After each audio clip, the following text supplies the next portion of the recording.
宇宙には始まりはあるが終わりはない。無限。星にもまた始まりがあるが自らの力を持って滅びゆく。有限。英知を持つ者こそ最も愚かであることは歴史からも読み取れる。これは抗える者たちに対する神からの最後通告と言えよう。Bonjour à toutes et à tous, aujourd'hui nouvelle vidéo sur la chaîne. Cette vidéo aura comme sujet Steins Gate, un anime avec un mélange de genres assez spécial et principalement une science-fiction. Je vous préviens, durant cette vidéo je vais vous spoil. Pas trop non plus mais assez pour que vous compreniez l'œuvre dans son intégralité. Parce que Steins Gate n'est pas une œuvre qui se speech par un synopsis. Elle est un poil trop complexe et démarre un peu dans le tard. C'est pour ça donc que je vous spoilerai. Mais je ferai bien attention à ce que votre visionnage ne soit pas gâché. Bon, ne perdons pas plus de temps avec l'intro, bonne vidéo à vous. Top. Avant toute chose, je me dois de vous parler d'une histoire qui s'est réellement déroulée dans notre monde et qui a grandement inspiré Steins Gate. Cette histoire, c'est celle de John Titor, un homme qui prétendait être un voyageur temporel, qui serait venu dans les années 2000 et qui aurait laissé derrière lui des connaissances sur les voyages dans le temps. À cette époque, pas de réseaux sociaux. On n'était qu'aux prémices internet. On discutait sur des forums. Il y écrira pour la première fois sous le pseudonyme de Time Travel-0. Bonjour. Je suis un voyageur temporel venu de l'an 2036. Je rentre chez moi après avoir récupéré un ordinateur IBM 5100 en 1975. Ma machine à voyager dans le temps est une unité de déplacement temporel à masse stationnaire fabriquée par General Electric. L'unité est alimentée par deux singularités positives à rotation maximale qui produisent un sinusoïde de type leurre désaxé. Je serais heureux de poster des photos de l'unité. On s'arrêtera là pour la vidéo, ce court résumé suffira. Mais si vous voulez en apprendre plus sur l'histoire de John Titor, Seb en a déjà fait une vidéo sur sa chaîne, je vous laisserai la regarder par vous-même. Bref, revenons-en à Steins Gate. Steins Gate, avant d'être un animé, c'est un visual novel japonais développé par les studios 5PB et Nitro Plus. Il sortira le 15 octobre 2009 sur Xbox 360, puis sur d'autres plateformes. Le jeu a aussi été adapté en manga par Sarashi Yomi et publié dans le Monthly Comic Alive depuis le 26 septembre 2009. Dans cette vidéo, on ne s'attardera pas sur le manga ou le visual novel, mais uniquement sur l'animé. Celui-ci sera diffusé en avril 2011 et produit par White Fox. Passons maintenant à l'histoire. Cette histoire prend place en 2010.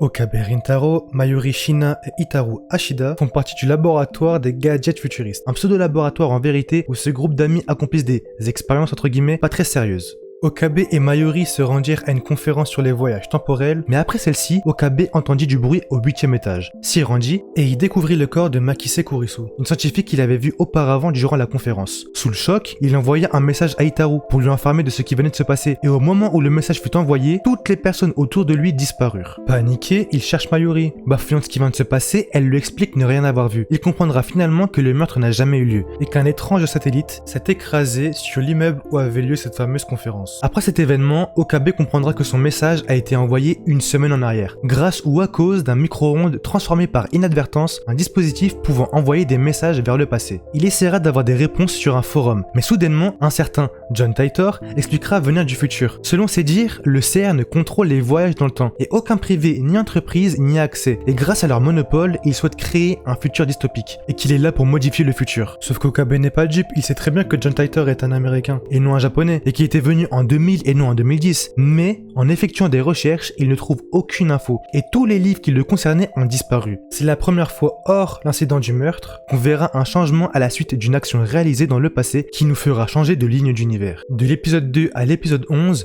l'intrigue consistera à développer cette machine, à comprendre comment cela est possible, à la tester et décrypter des informations provenant du CERN. Okabe comprend également qu'il est le seul à pouvoir se rappeler parfaitement des modifications lors des changements de ligne d'univers. Mais l'épisode 12, bien que le ton commençait déjà tout doucement à changer, marquera un tournant dans l'histoire.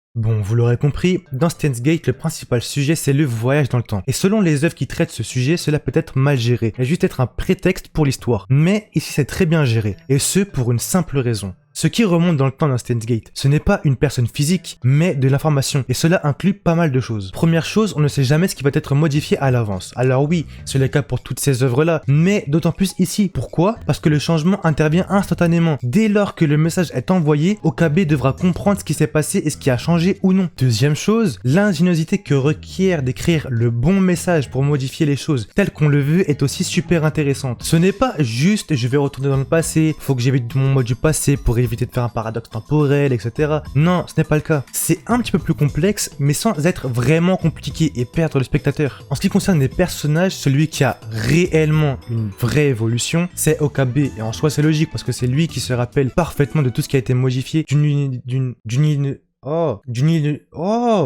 d'univers à une autre. Et pour le coup, son évolution n'est pas négligée. Au début, on se retrouve avec un jeune étudiant japonais, un peu extravagant, qui s'imagine un monde où il est poursuivi par une organisation qui doit sauver le monde ou je sais pas quoi. Pendant le déroulement de l'histoire, l'impact psychologique de ces différents voyages dans le temps se font ressentir, et un Okabe plus morose nous sera représenté avec des phases de doute, de crise et de désespoir. À la fin, il prend énormément en maturité, souhaite à tout prix protéger ses amis, et lui qui était si insouciant des conséquences de ses actes et qui était si fasciné par la machine à voyager dans le temps, change du tout au tout. Il comprend maintenant que ses agissements comptent pour l'avenir. Et bien que certains événements semblent immuables, il faut continuer à se battre et faire face au destin. Mais ce qui est d'autant plus intéressant dans l'anime, c'est la manière qu'il emploie à nous montrer l'évolution d'Okabe. Parce que oui, si lui se souvient parfaitement de ce qu'il s'est passé dans les autres lignes d'univers, ses amis, eux, n'ont aucun souvenir. Ça veut dire qu'ils remarqueront ces changements et l'épauleront. Ce qui m'amène à vous parler de Makise Kurisu. Selon moi, le deuxième personnage le plus important dans l'œuvre, car elle sera celle qui avancera côte à côte avec Okabe, et ce malgré le fait qu'elle n'ait pas de souvenir, car elle remarquera les changements et la détérioration morale du personnage principal. Ainsi, une romance commencera entre les deux, et je préfère vous prévenir tout de suite, moi personnellement je ne suis absolument pas fan des romances dans les animés. Mais dans ce cas précis, c'est très bien géré. La romance est amenée très intelligemment, c'est ni trop ni pas assez, elle a un réel but dans l'histoire, c'est très bien géré. Elle apportera donc un fond d'émotion supplémentaire. Et pour les personnes comme moi qui n'aiment pas les histoires cucu, ne vous inquiétez pas, c'est pas le cas. Cependant,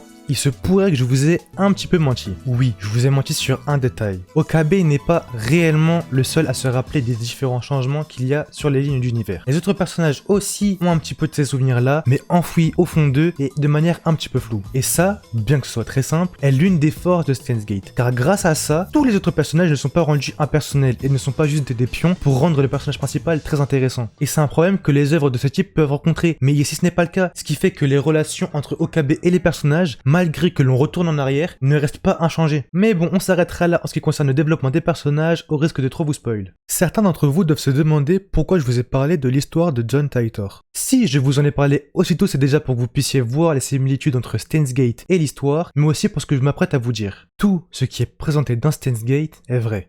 Ou du moins presque. Du côté de la science, 99% de ce qui vous y est présenté y est correct. Et il y a plein, mais alors plein de références au monde réel. Que ce soit le CERN, qui s'écrit CERN en réalité, et qui est l'un des laboratoires les plus prestigieux au monde, où un accélérateur de particules y est vraiment présent. Et encore plein d'autres références que je vous laisserai regarder, lien dans la description. Mais à quoi ça sert? En faisant référence à des événements, des lieux et des organisations réelles, Steins Gate établit un ancrage dans notre réalité. La mention de John Titor par exemple, crée un lien avec les théories et les spéculations entourant les voyages dans le temps dans le monde réel. Ça pique la curiosité et l'intérêt du spectateur qui peut alors chercher à en savoir plus sur ces références. Bon, depuis tout à l'heure, je vous vends du rêve, mais elle a bien des défauts cette œuvre. Le début est lent, voire même très lent. Et ce pour une raison, c'est qu'on veut poser tout doucement l'histoire, introduire les personnages, etc. Mais pour certains, ça peut déranger. Par exemple, dans mon cas, pendant mon revisionnage de l'anime pour la vidéo, honnêtement, je me suis posé la question de si je n'avais pas déjà regardé Steins Gate, est-ce que j'aurais continué? Mais comme je vous ai dit, c'est un parti pris, c'est fait exprès et c'est pour poser les personnages. Mais c'est tellement troublant qu'on a l'impression de voir un premier anime pour la première partie, puis un deuxième lors de la deuxième partie, tellement le rythme est différent. Bon, un autre défaut, dans Steins Gate, les personnages sont loufoques, voire même un peu trop. Tiens, prenons pour exemple Okabe. Il s'imagine être un mad scientist, s'auto-surnomme Oowin Kiyoma, et il dit être traqué par une organisation. Dit comme ça, on dirait juste un psychopathe schizophrène, et c'est le cas pour un bon nombre de personnages dans l'histoire. Donc ouais, ça peut en repousser quelques-uns. Petit aparté, en ce qui concerne l'animation et le doublage, bon, c'est pas un style d'animé qui requiert une très bonne animation, c'est pas Demon Slayer, mais l'animation elle est quand même correcte, donc je tenais à le signaler. Et le doublage. Par contre, le doublage, honnêtement, malgré mon revisionnage de l'œuvre, donc c'est-à-dire que j'ai déjà vu ce qui se passait, quoi, tout simplement, il y a certains dialogues qui vous donnent de ces frissons, c'était vraiment impressionnant. Bref, c'est la fin de la vidéo, j'espère qu'elle vous aura plu. Laissez un like si vous l'avez apprécié, laissez un commentaire pour donner un retour, et abonnez-vous si vous voulez voir plus de vidéos de la chaîne dans le futur. Je vous laisse avec l'opening de Steins Gate. Bisous tout le monde.